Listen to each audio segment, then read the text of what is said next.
Welcome to the Banker Lamp. Please enjoy the video. You start by locking in your hook and your microphone settings. Choose the short format you'll publish in, then script a 3-7-second attention grabber that fits the clip. Once done, set mic gain and position the mic about 0.5 to 1 inch from your mouth to capture punchy audio. Make sure to reduce room echo with blankets or foam.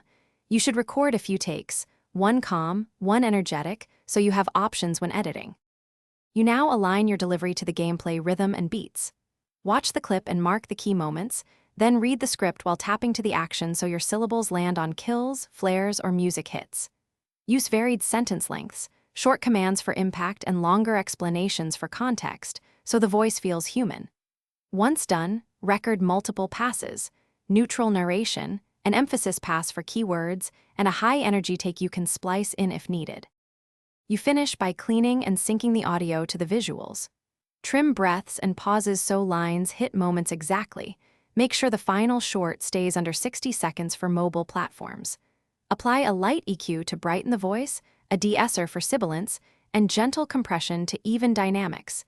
Aim for around -6 dB LUFS before final limiting. If audio sounds muffled, check phase and mic placement. Thanks for watching. If this was helpful, leave a like and consider subscribing. See you next time.